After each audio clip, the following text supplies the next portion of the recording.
It seems like it was a long time ago.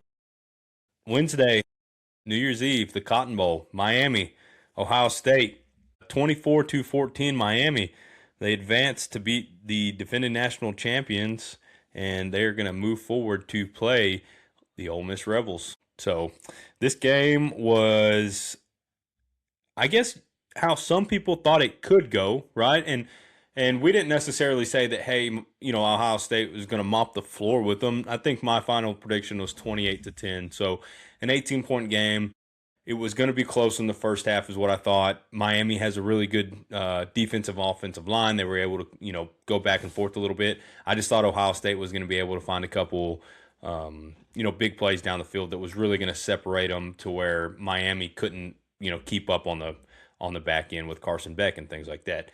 Turned out it didn't matter. Miami was able to control that offensive line. Really played super physical, like you saw them play with Texas A&M, and they bullied them. They bullied around. That defensive line was in the backfield consistently. They were all night. They made Julian saying, move around, run around. His rear end was on the ground. Kudos to them.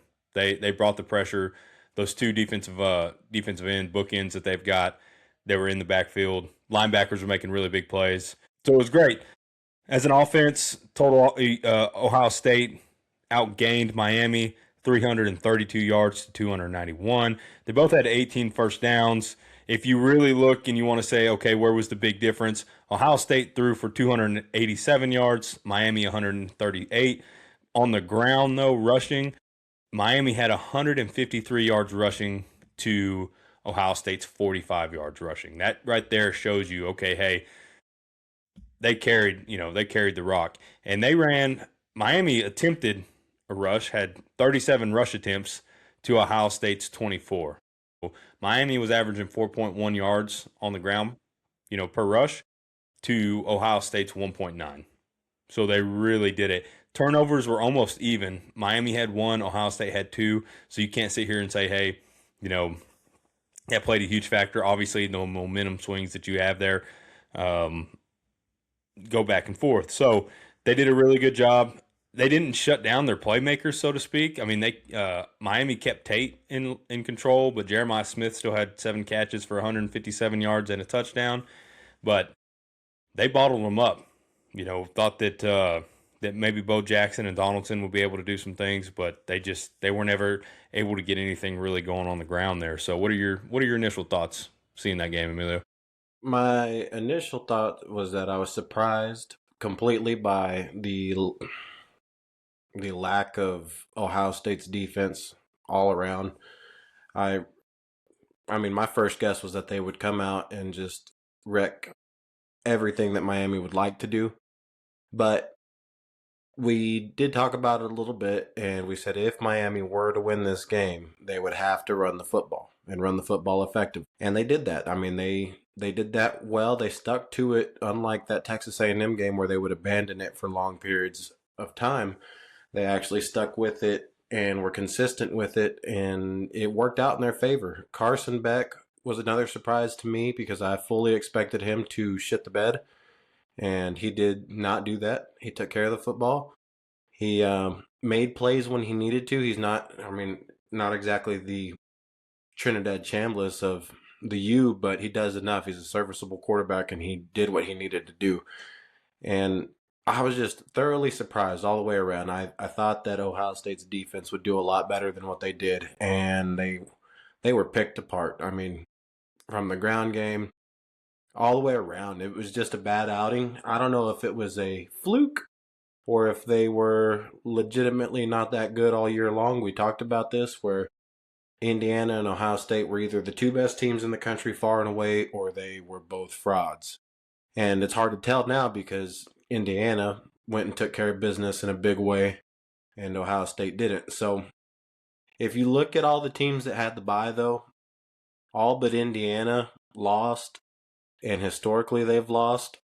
I think that long layoff plays a big factor whenever you're talking about a month's worth of rest and not really getting any game reps in, not being able to see game speed, and you're just trying to simulate as much as you can, but not too much because you don't want to get anybody hurt in practice. So I think there's a lot that contributed to all of it, but kudos to Miami. I mean, they look like a real deal football team. I think for me, I thought they were frauds, especially when you lose to Louisville and SMU, but they're the real deal. Those defensive ends that they have are certified dogs. Those are guys that are going to be playing on Sunday and should be pretty good in the NFL.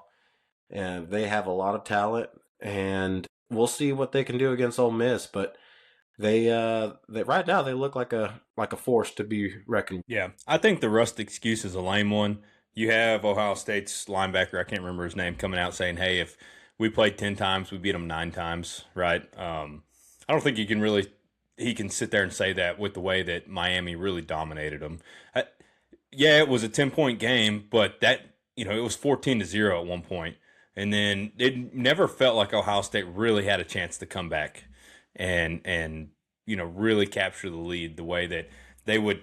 Miami took blow after blow, and then they kept just staying right there and just staying in front of them and out physical. They just out physical them is what it was. But at the end of the day, so it's just really hard. Even when it was 17-14, they score a touchdown. Your offense goes out. They punt the ball right away. Right? I think it wasn't a 3-and-out, but they got a first down. Then they punted anyways. Your defense comes right back out. You punt the ball, and then you go and score a touchdown, and you give yourself that big gap, and your defense goes back out. You get an interception, and it was a long drive that they went and scored that touchdown. 20-play drive, took up over 5 minutes of the clock, and just put the game away. And it just felt like whatever that rust was, or it wasn't their day, or whatever it is, they was just never there. And the biggest conversation, like you talked about, is okay, was Ohio State really a fraud? Who did they play? You played a Texas team at the beginning of the year, and then you played Indiana at the end of the year, and you barely beat Texas by 7. You know, there's all the conversation about, okay, hey, that was Arch Manning's first game, blah, blah, blah, this, blah, blah, blah, that, right? Whatever that is that Texas team even that good? That's a totally, completely different argument, but there's that conversation. And then you play the Indiana game, and it's like, okay, is Indiana frauds too? Because that's what people are saying, even though they dominated Alabama, which we'll get into, but there's still that, right? They didn't play anybody in between that, and now you get here and you play somebody and you get knocked off. So having that whole month or whatever it was of rest and calling it rust. I think you've been there, you've done that. Ryan Day knows how to handle it as far as like, hey, we got to keep practicing and intensely. You got to get your body right. You got to do all those things. I think it's a lame excuse, but I would say lean towards Ohio State was more. I don't think they're a fraud necessarily, but it just comes down to they just didn't want it as bad, and they weren't as physical as Miami. Miami's just super physical, and some of these teams are going to meet the wrong team at the wrong time. They got hot, right? They just got hot, and it is what it is. So Yeah, I mean the rust thing. I'm not saying that that's for sure the reason, but when you look at Miami playing that game the week before or 2 weeks before, whatever it was, week and a half, and beating Texas A&M whenever they had a little bit of steam going into the postseason, but not, nobody was real high on them. They weren't real high on themselves, but then getting that game against A&M, galvanizing the troops, gives you a lot of momentum, and then you have a team that's just stagnant, especially after a loss to end the season. And you're sitting there for 3 weeks, 4 weeks, and you have this other team that's building momentum, gets a playoff win against a relatively good team, a competitive team, at least. And then I think for those teams, it's a benefit. The ones that play a tough matchup in that first round, the ones that play the Tulanes and the James Madisons, not so much, because I mean, what are we doing? I don't know. But Those when seem you like. get a Go ahead. when you get a matchup like that and you beat a good team, you get a lot of momentum from it.